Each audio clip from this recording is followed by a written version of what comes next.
Hello and welcome to the Black Comics Universe presented by Peep Game Comics, exclusively here on The Experience. Please help us out by hitting share and giving us a like and a follow. Then make sure to tune in for our original programming 7 days a week. The Black Comics Universe streams every Tuesday at 6 p.m. Eastern on all DSPs. That's Facebook, YouTube, Twitch, and Twitter. Also, please follow Black Comics Universe. That's comics with an X on Facebook and Instagram at Black Comics Universe. Tonight, I am joined by Mr. Trill League himself, Anthony Piper. What's up, fam? Hey, what's going on, man? It feels good to catch up with you. I think my very first podcast was with you. Decade. It's been a minute, years ago. And I'm really anxious to catch up and see how you've been.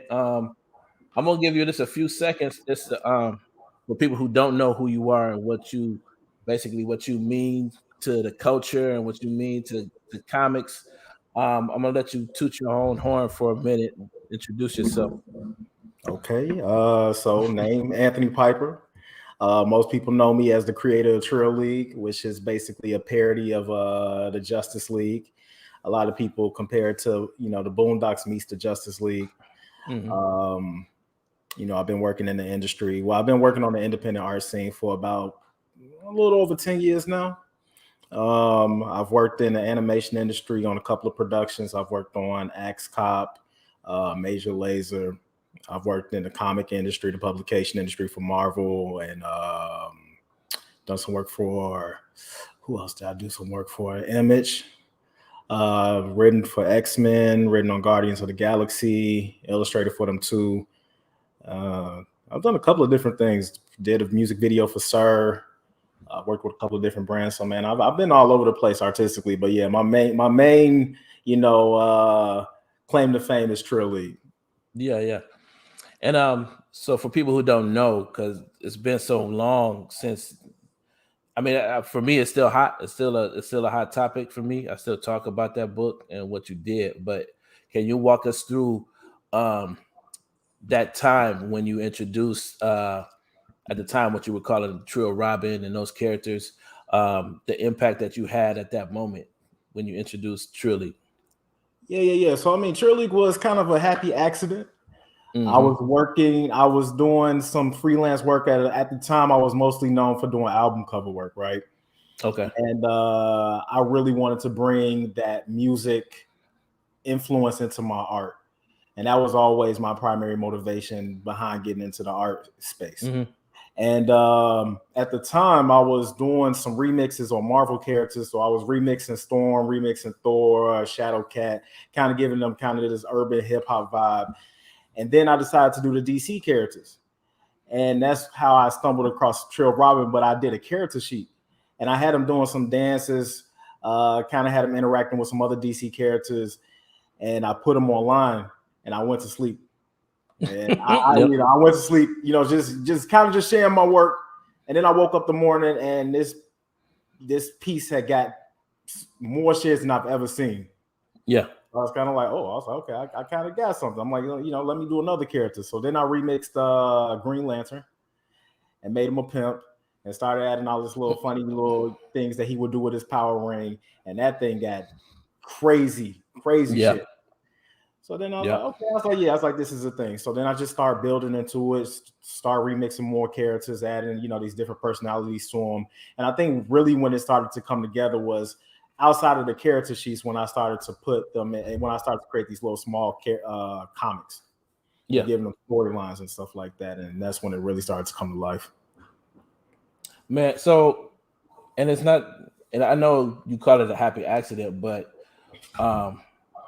as I was following it, it felt like there was a formula to it, or there was some rhyme or reason to it, like, being able to, like you not just introduce the characters, but those short stories that the web comics that you were sharing on Instagram and Facebook that really that really took off. Yeah. And it seems like there was definitely a method to your madness. So by the time that you came to your Kickstarter for the actual book, you had so much momentum. How much did you raise in your Kickstarter? The initial Kickstarter, I Right. raised close a little under 21,000. Yep. And I think it was like in a day or something like that. It was crazy, if I remember Well, yeah, I correctly. hit my goal with under 24 hours, which my initial goal, I believe, was 7,000. Right. So that was my Yes. goal to print the book, and I hit that under 24 hours. Yep. And then it seems like your career just took off from there. Do you feel like the things that you've done to get to the point you are now, the success that you have now, do you think it's enough of a formula that you could like share it with somebody, or share it like teach a class on it, or like share this formula that you put out? Is it a solid system that you could share it and like another artist could follow in those footsteps and pull off what you put off? That's something I've been debating, just Mm-hmm. because I've been seeing a lot of my peers moving on to the teaching space, Mm-hmm. is teaching what it is that their expertise in, and I've been going back and forth. I'm not necessarily sure if I can teach, because I just think Trill League was lightning in a bottle in Mm-hmm. terms of the space that it occupied. It to me, it's so different from anything it is that's really being done out there, just because it has a humorous spin to it. Yeah. Yep. And a lot of people, in terms of when you see really what tends to go viral on social media, it tends to be comedy. Mm-hmm. Mm-hmm. Where a lot of, when you think about, and that's not, and when I say this isn't me trying to, this wasn't exactly the formula that I went into it, going into the mindset that I was like, yo, I'm going to create something comedic. Right. But it's just when you see a lot of the people who have come up on social media, it usually is something comedy driven. Oh yeah, definitely. Yeah. So I'm not necessarily sure if I can take the formula that was successful for me and apply it to other people. Now, however, I can say from a writing aspect, because a lot of doors have opened for me in a writing space, in terms of writing for other properties, moving over into the television writing space as well, that putting your material out there in a comic form and sharing it online can get looks from people and in high places. Okay. So but in terms of teaching, man, I've been trying to break that down. I can't figure out how I would teach my success and how that can apply to somebody else's property or ideas. And I think that's interesting, because maybe you just don't realize how much you were sharing when you first started out. Because I was kind of paying attention, and sort of like you weren't just I remember you were sharing some of the books that you were teaching yourself. Mm-hmm. You know what I'm saying? It's like, I don't know, like, did you go to school for art, or were you were you self-taught? So I initially went to school. I went to college with the intent to go into video game design. Okay. Yeah, because I was always into video games as a kid. Mm-hmm. However, I got into music in my senior year of high school. Like, I just got introduced to music and being able to make it affordably, because they had these programs for the computer, which I wasn't knowledgeable about until my senior year in high school. And so I went in to college with the intention of making video games, but that kind of got derailed because I was starting to focus more on making music. And unfortunately, I got kicked out of school because of that, because I was putting more time into making music than actually, my studies and stuff like that. And as a result of getting kicked out of school, I kind of had to make a decision. I was like, well, do I go back to school? Do I reapply, take off a year and reapply, or do I figure out something else?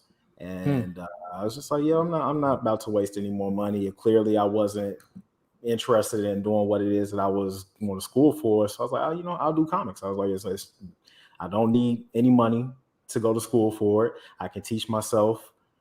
And I had some drawing skills. Like, it wasn't something I had ever really took serious. Like, I had been drawing since I was a kid, but it wasn't something that I took serious. Like, I was drawing every day. So I kind of had to teach myself from scratch a little bit. So I was buying all these anatomy books, learning how to color from YouTube tutorials and stuff like that. And that was my intention. My intention was to get into the comic industry, because I figured I didn't have to pay for education. I could teach myself everything it is I needed to. And from there, everything else just kind of segue itself into all these other venues. Yeah, and that's the part that I noticed is like maybe you were teaching without teaching. It's like sharing those books, or at least pointing people in the right direction. That's the best place to learn or what to learn and Mm-hmm. what to do and what not to do. You were sharing a lot of that. I know that I remember uh, uh, pretty distinctly, back then. Um, so if you were advising a creator, where it's like I said, I liked where you started as far as web comics and stuff like that. But Mm-hmm. as far as the industry now, because you've been pretty much in the thick of it, where would you suggest a creator, like if you were going to start today, your first book, your first comic, how would you do it? Would you do it the same way? Definitely. For me, yeah, definitely. I would definitely start the exact same way that I did, just because I think what Trill League did for me is it showed my particular creative spin in terms of what it is that I feel like I will offer, to the industry, because there's so many talented artists, who have they come from different backgrounds and what it is that they want to introduce to the game. And I Mm-hmm. think for me, I want to put a black humorous spin on on the fantasy realm. Mm-hmm. Also something that's driven by music as well. So, I created a brand for myself in terms of my artistry and Mm-hmm. stuff. And, as a result, that opened so many doors for me, just because, the brands that look for me, the artists that look for me, the projects that are introduced to me, they fall within the realm of the brand that I introduced with Trill League. Yeah. I just got through doing a project for Brisk, you know, Mm. uh, Okay. who does a lot of, independent, they tend to focus a lot more on, like, these urban um indie artists and stuff like Yeah. that. Yep. So they looked at me. The music video that I did with Sir, because I do a lot of stuff with hip hop artists. Okay. So I think definitely I definitely wouldn't, if I had the chance to start over, man, it would Yeah. definitely be Trill League. But I definitely would take what it is that I've learned uh, from these 5 years of working on Trill League, you know what I'm saying, and just kind of steer it more in a more focused direction than anything. Okay. Okay. Yeah. Um, because another big step that you took that I'm always wondering, because a lot of, like, in the 10 years that you've been working and I've been doing what I've been doing as far as following and advocating for indie creators, a lot of indies are taking that next step into like presenting their work to studios, Yeah. um, as far as pitching their work as as a possible either live action film or animated feature and things like that, sort of like broadening their brand, like you were saying. Um, what advice would you give a creator as far as what does a creator need to have in place before they take that next step? So for me, in terms of this next step that I took in terms of pitching my material, when I first came out to California, I was just, going by the skin of my teeth, like just going up to the studios, pitching my stuff. And I Mm, wasn't really knowledgeable about the game. The mm, furthest I got was as a result of me having a manager. okay. So my manager, um, he opened some doors for me, and he kind of schooled me onto the game. So I would definitely say you can do it by the skin of your teeth. You can go out here, and knock on these doors. I don't necessarily know how far you'll get. I don't want to say you won't get far, but I'll just Mm, say that I had a couple of opportunities where I didn't have management, and I got those meetings, but they didn't go they didn't go anywhere. hmm. But once I got that manager, those you know those Uh, those those meetings took place, and people listened and things happened. things. So Okay. yeah, so if anything, I would say just because of understanding how Hollywood works, I would Hmm. say, if possible, try to get yourself either a manager or an agent, someone who can open those doors for you. Just because one of the things about production that I've learned is not just well. Let me take it back step. In terms of having an idea, I came out to Hollywood thinking that I had this golden idea, because a lot of Hmm. people were telling me that I did, and clearly, clearly it was. Yeah. Yeah. However, when it comes to Hollywood, you know, you can have a golden idea, but they want to know, can you produce it? That's Right. really what it is. And they want to know, you know, if we're not going to just buy it from you, because I was in a little bit of a unique position because I was coming from comedy. It was sort of imperative that I wrote it. Whereas if you kind of have an action script or something like that, you can kind of sell a concept. You can create the story, and they'll attach another screenwriter to it. You know, who will, you know, take your story and try to figure out how to, you know, break it up and make it into, whether it's a television series or, you know, full feature film, whatever it may be. However, because I was coming in from a comedy slant, they were like, well, this is unique to you, so we have to have your voice on it. Can you write for TV? And that was the biggest thing. No, I hadn't written for. I don't have any television scripts. You know. Okay. So that was the one thing my manager taught me. He was like, "Well, you know, we got to get you writing for television. We also have to get, you know, since you're new to the game, we got to attach somebody who can write for TV, you know, along with you." So yeah, so it's. I would say, if anything, you know, if you're a new creative, just kind of try to understand how Hollywood works in terms of selling these projects. Understand if you want to be attached to the project, what it is that you need to produce. So, you know, if anything, like, you know, you might want to have some scripts ready to show that you can write for television or for film. How, you know, yeah, it's a lot to it. It's a lot to it that I could break down. We'd be all day if I wanted to break down that whole little process that I learned. Yeah. And which brings us, you know, to the point, like you, as far as I know, you still have like Trill League in the works, as far as you were working with, you know, was it 50 Cent and his company and all that kind of stuff. And then I think didn't you write for Black Jesus too? No, I didn't write for Black Jesus. I haven't written for any television series. I've written. Only thing I've written for, I've written for Liquid J, which was a small little television, which was a small production for Zeus, their little mobile app. But I haven't written for anything for television. Okay. Yeah. What has been your experience with? Because I saw you're still in comics. You know, you still write it. You're still writing and drawing for comics, and I noticed that I think I just saw you in the last issue of Miles Morales Spider-Man. You know, I think you drew a short story. Yeah. And I ain't gonna lie, I was mad. I was like, man, he could have wrote this too. It would have been dope had he got a chance to write it too. Yeah. What's it been your? So like there was this moment when I know you remember this, when DC came out with that cover for Teen Titans that looked practically damn near like Trill League. It's like they were somebody gave the artist Trill League and said, "Yo, give us this." You know what I'm saying?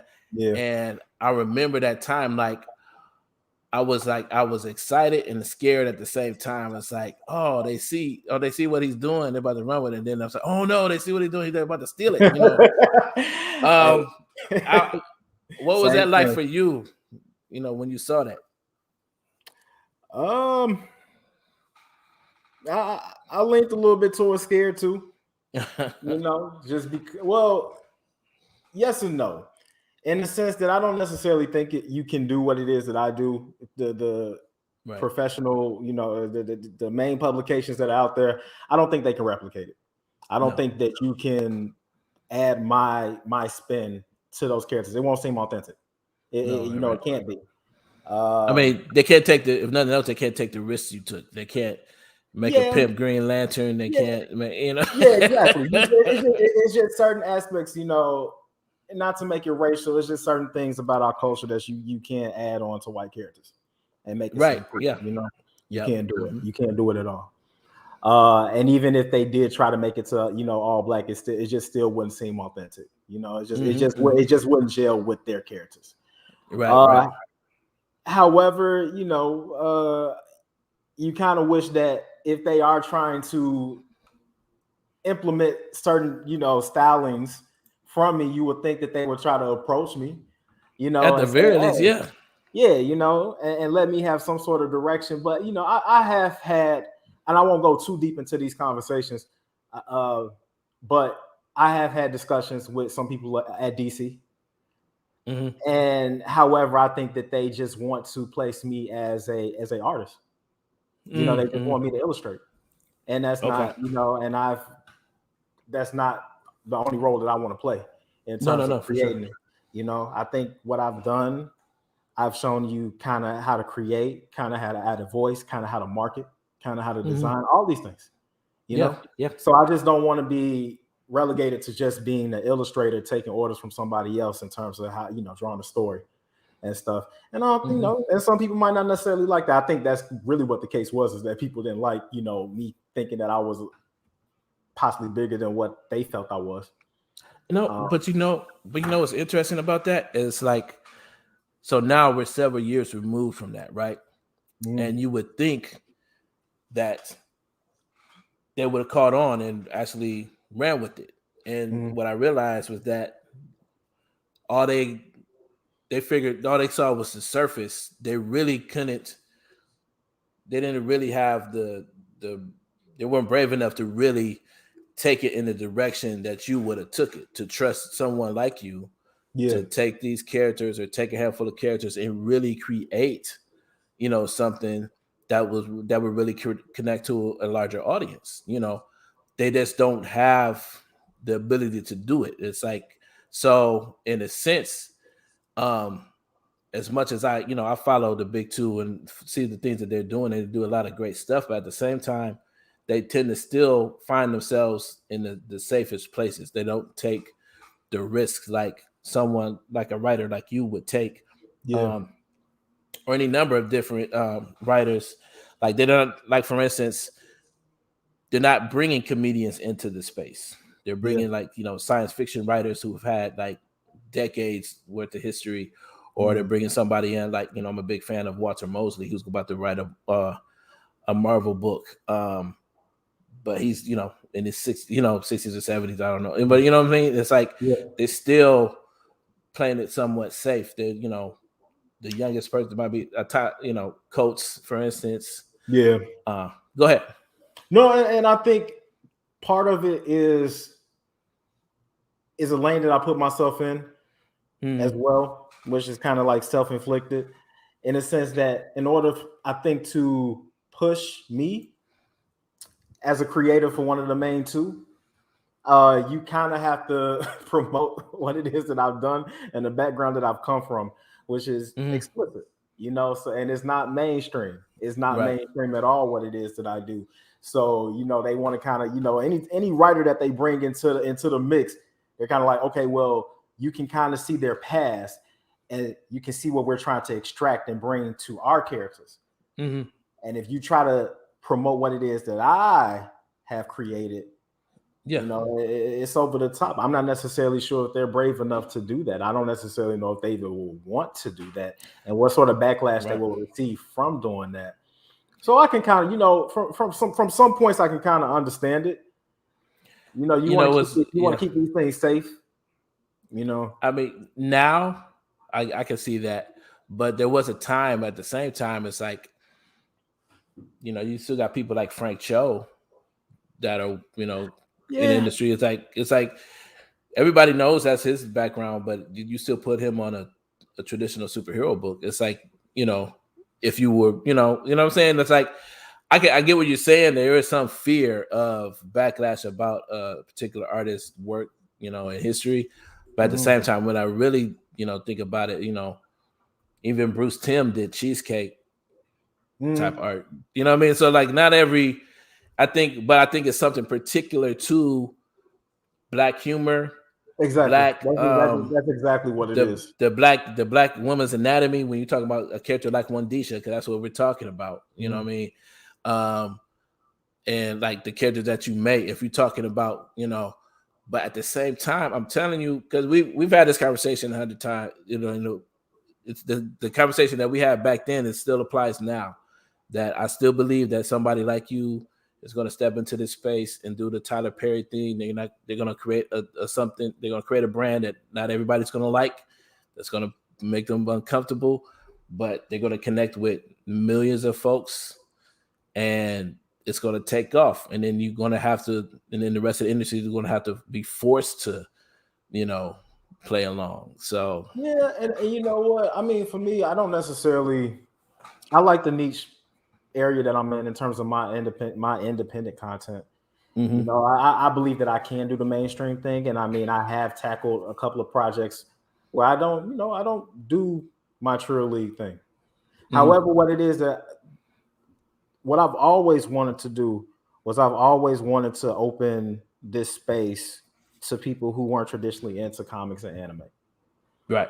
And I think there are a lot of people who, everybody knows who Superman was. They know who these characters are, but they have no interest in following their stories or anything of that Mm-hmm, sort. Because sometimes some of these things, some of these stories can be a bit silly, mm-hmm, in certain people's eyes and stuff like that. We love it, but the average person, they might not necessarily care for it, but they like the humorous stuff.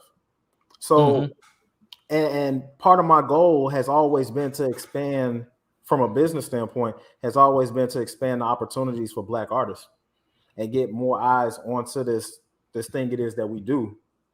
Because I feel like right now a lot of Black artists don't get those economic opportunities mm-hmm, to create and to be able to thrive on their art, mm-hmm. and especially creating the things it is that they want to create.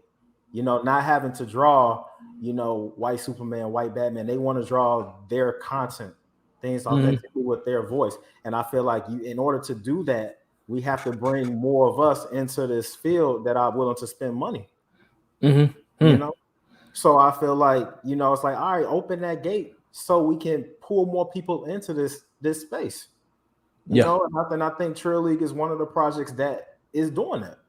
Mm-hmm. It's bringing people into that space because they're like, oh, I like hip hop, I like comedy, blah blah blah. I don't need to know all this, years and years of backstory in order to get into this. I can just Right. digest it, right? All right, Right. cool. If you like that product, oh, okay. Well, let me look. Oh, I never knew something like this existed. Let me see what else is out here. Mm-hmm. So we want to draw more people into this thing it is that we do, man. So a lot more of us can do what it is that we do and make a living from it without having to create, for these white publishers, white production, studios and stuff of that sort. Mm-hmm. No, I'm totally with you. I want to Yeah. reset the room real quick. Stay professional here.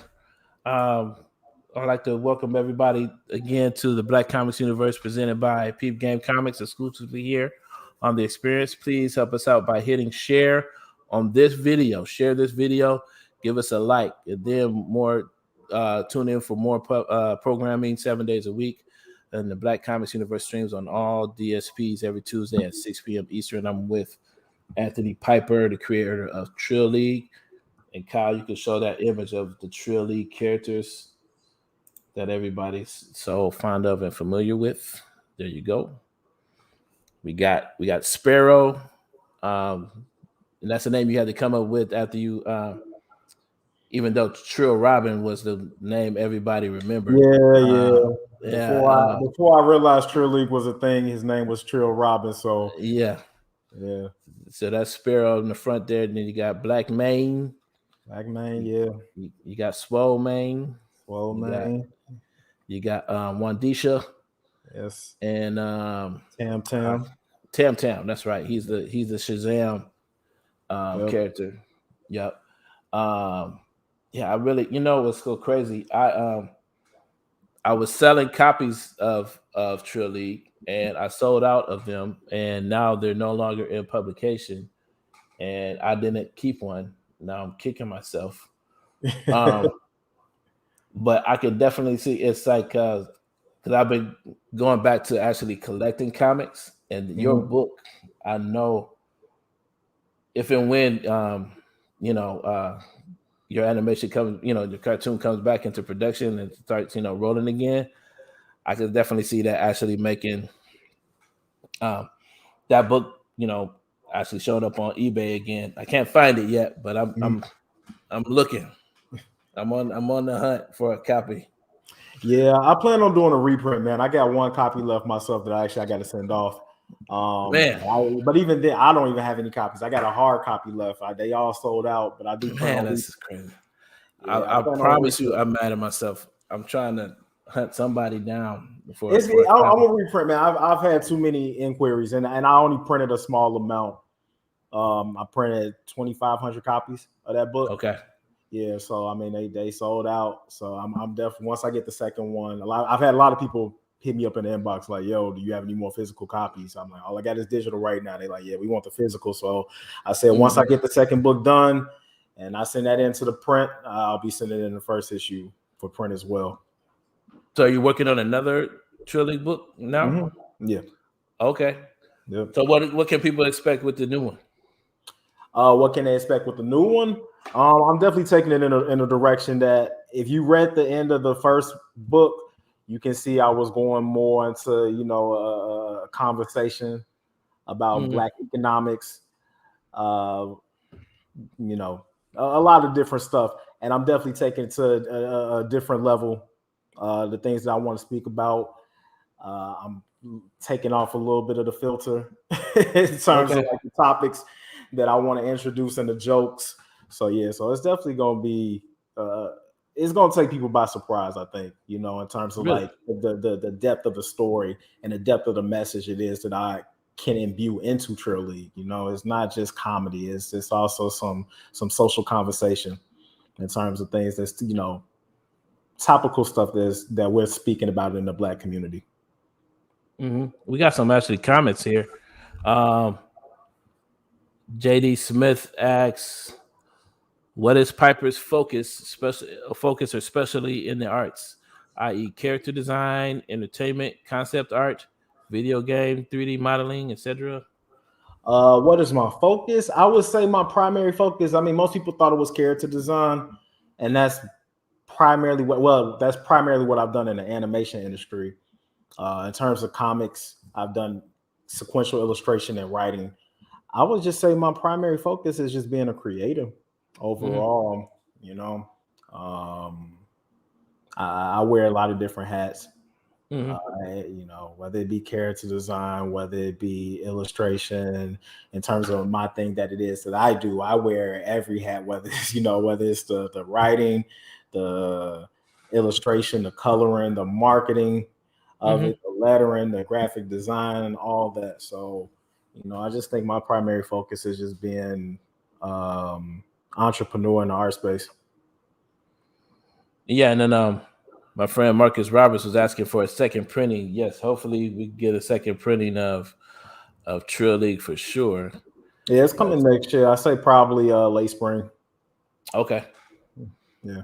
But at the same time, that first printing could be worth something now if you got a copy. It could be, and now that you say that, I might have to change up the cover. I might have to change up the cover just because of that. Yeah, I would do it. I would do that because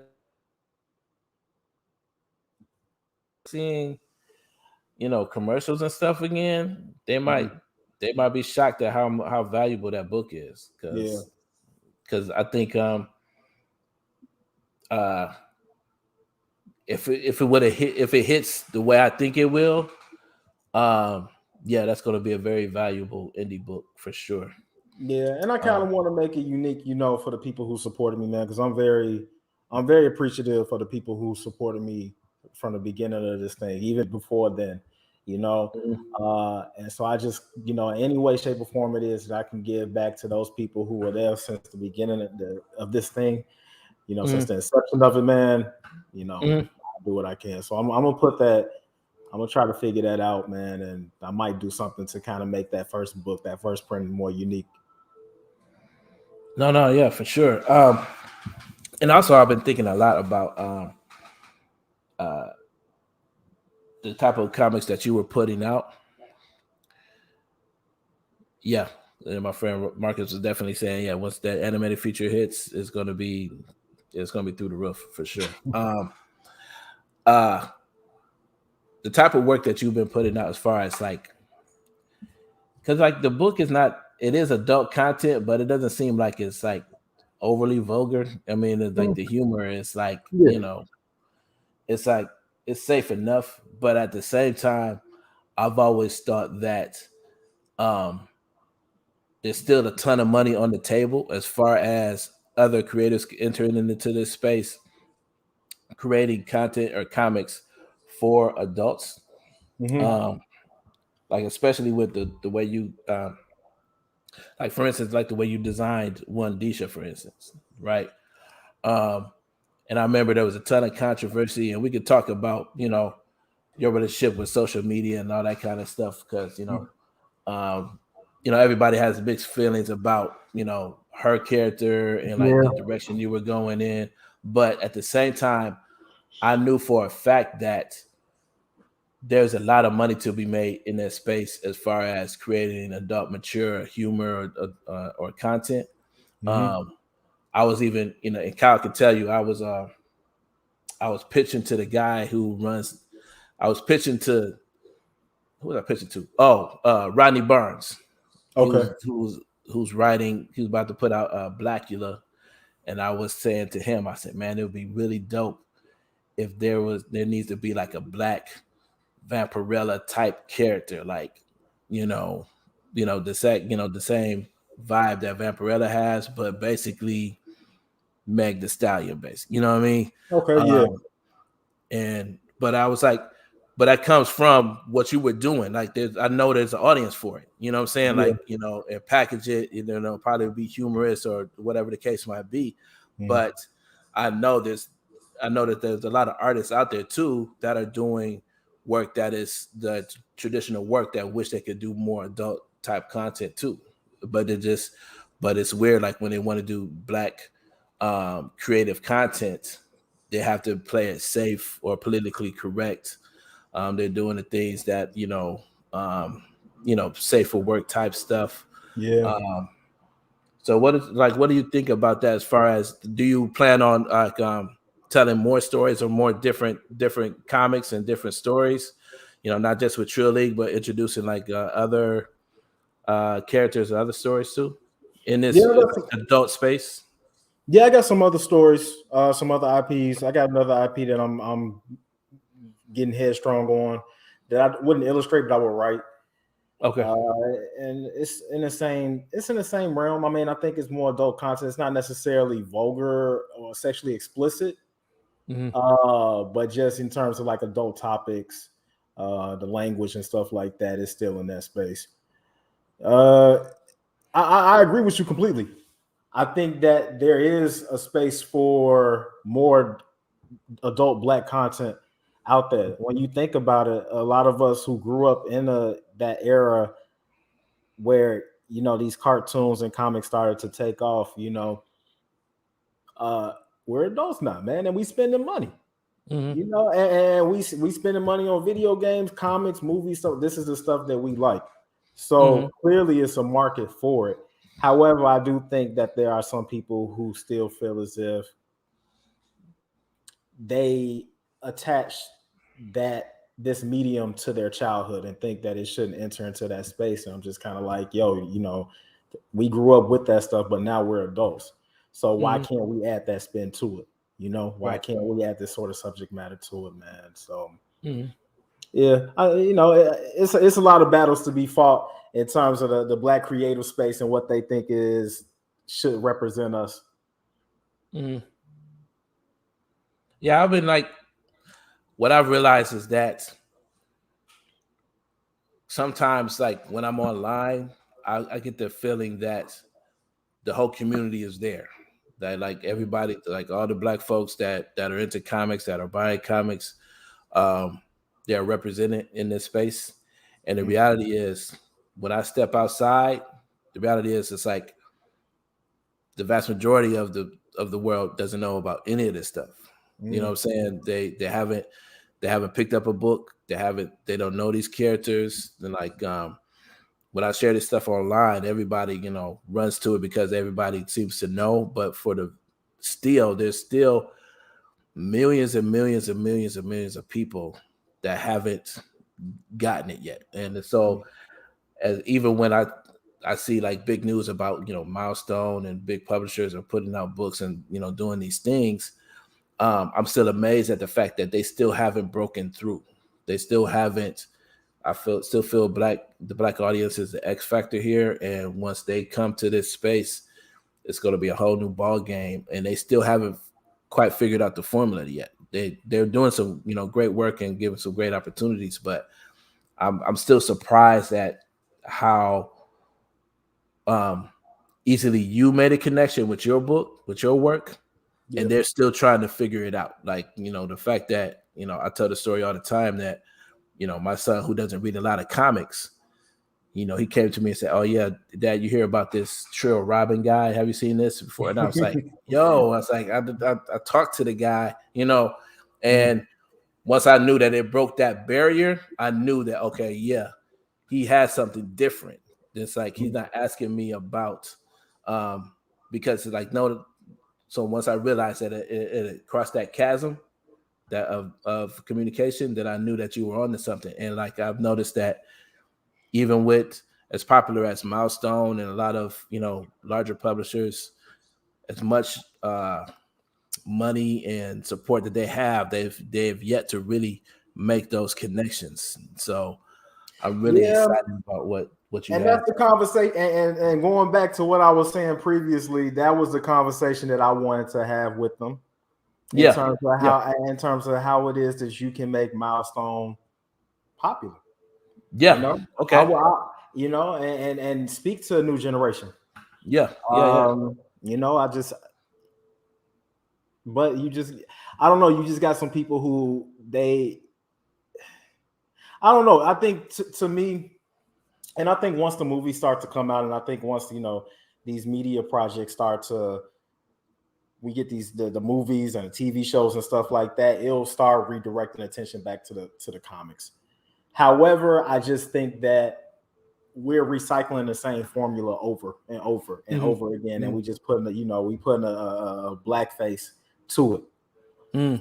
And I think that there's something, and we can go in so many different directions creatively that would get people hyped about comics, get hyped about the creation of comics and what it is that we can say with these stories and stuff like that, and have a conversation about these topics that we want to imbue into, our fantasy stories.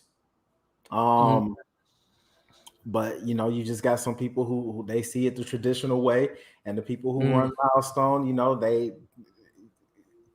I don't know. They just, to me, I just don't think that they have that outlet or even the curiosity to even try to explore what else it could have been. Yeah.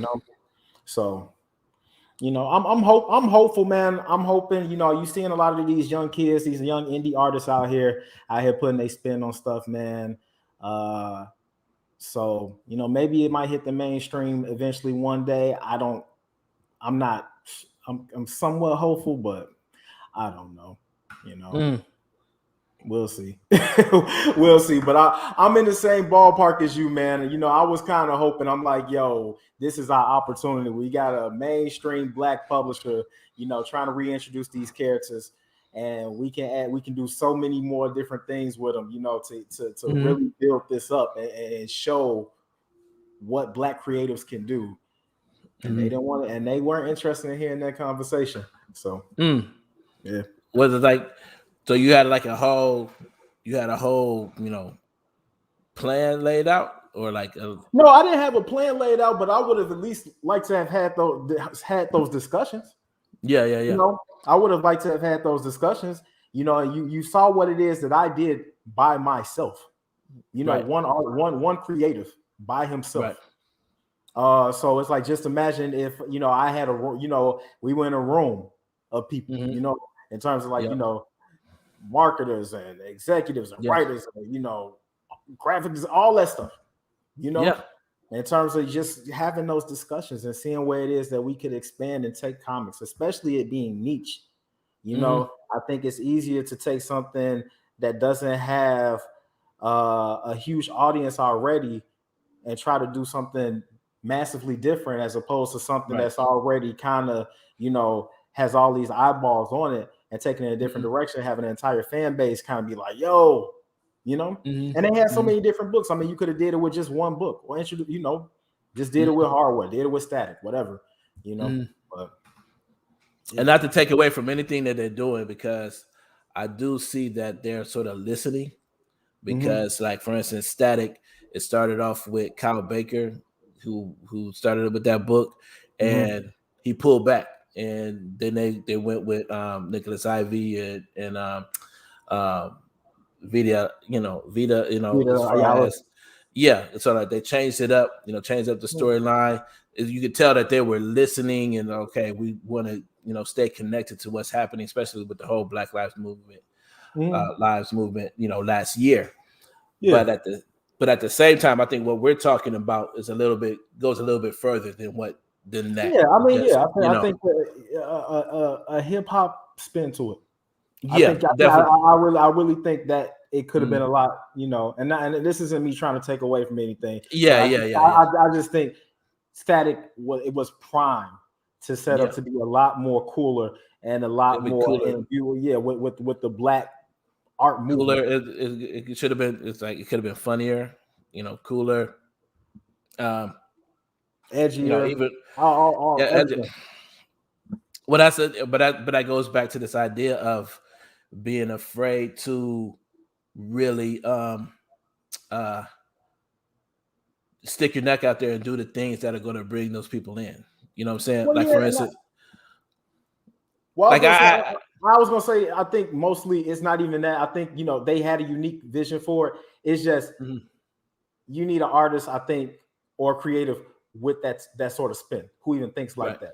And I don't think that's very few and far in between right now in terms of creatively thinking on that aspect. And that's all I wanted. That's all I wanted was just to even have that conversation and say, hey, maybe we should try to, add this to this character. You know what I'm saying? Just having these ideas, Right.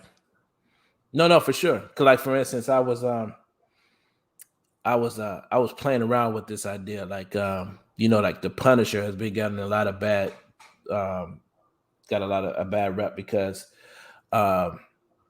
Blue Lives Matter protesters were taking the logo and using it for t-shirts and all this kind of stuff, the Punisher and stuff like that.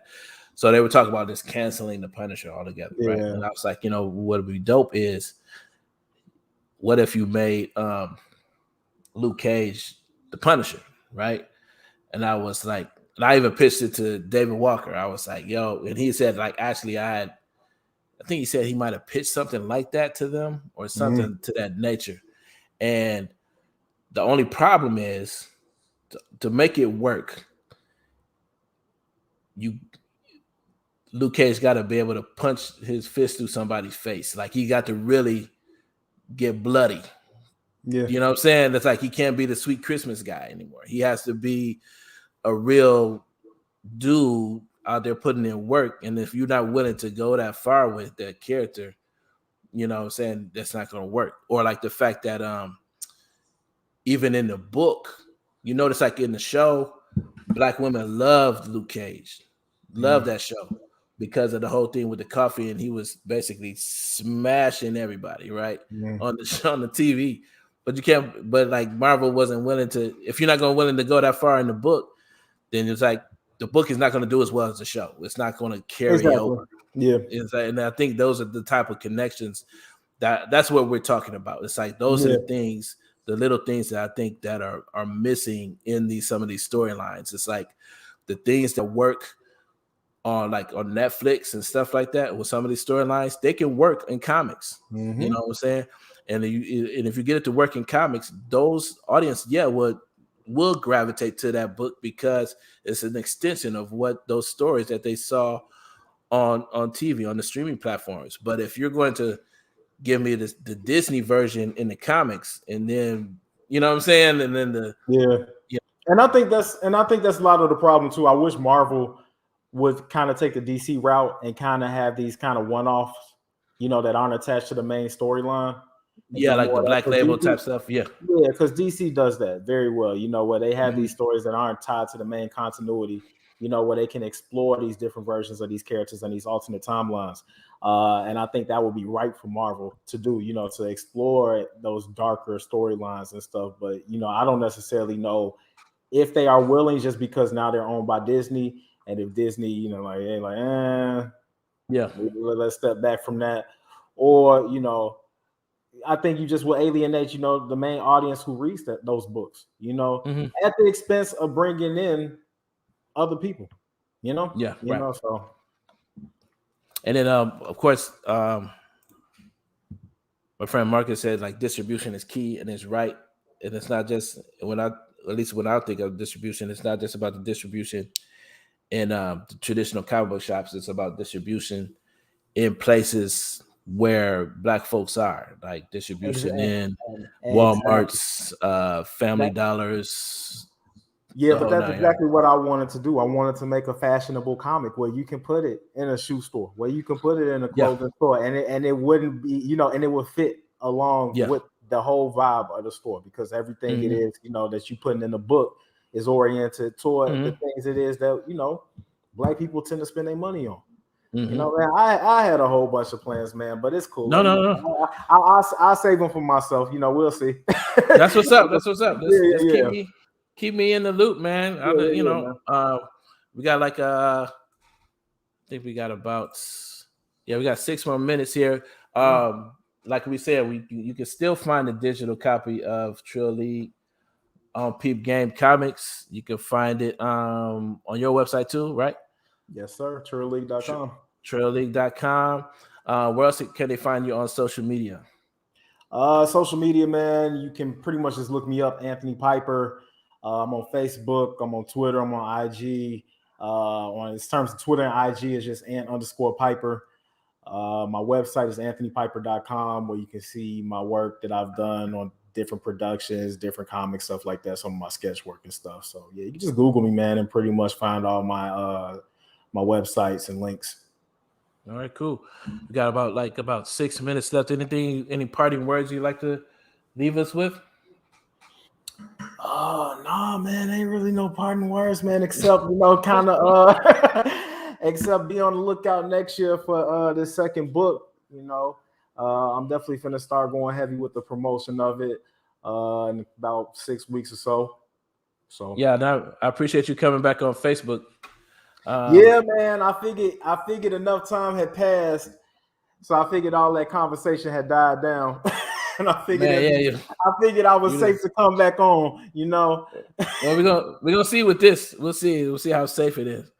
Yeah, we'll see, especially once I drop these first set of pages. We're gonna see how they take them, because you'll be all right. You'll be all right. What's interesting is, like, maybe I'll leave you with this. It's like I was talking to this cat. He's into trap art, and he does trap art shows. And if you're not familiar with trap art, just for the listeners, trap art is basically, it's like these self-taught artists that are they sell their artwork, they sell paintings and drawings and stuff like that, and they do this is like the shows that they do, and they're not gallery shows. They're at strip clubs and all this kind of stuff, and it's like they do a body painting, but it's really popular. It's like hundreds of thousands of people are into it. He was like, "Hey, I want to get into comics. I want to go to a show and do a Comic Con and all this kind of stuff." I said, "Man, you got your get your book, and I promise you get your book and you sell it at this show, man. You don't necessarily need to chase this audience over here. If you got an audience where you're at, and I think that's the main thing we're talking about. If you got an audience where you're at, cultivate that audience, man. Don't go chasing something that's might not be for you." Yeah. And I think that's what's going to be the thing that really grows this audience, in comic book space, for sure. Yeah, for sure, man. And that's why I'm excited where Trill League can go, because I think I'm gonna have to look into them trap shows, just because I think Trill League, it's perfect for it.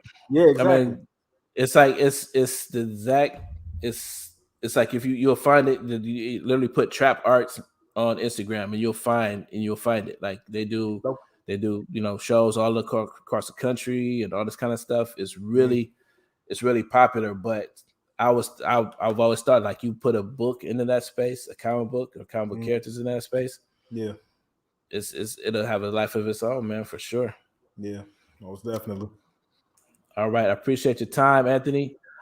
Thank you for listening in to the Black Comics Universe, presented by Peep Game Comics, exclusively here on The Experience. Again, please share and like this video. And stay tuned for programming 7 days a week. We stream every Tuesday at 6 p.m. on all DSPs. And follow us on Facebook and Instagram at Black Comics Universe. God bless you and good night. All right, good night.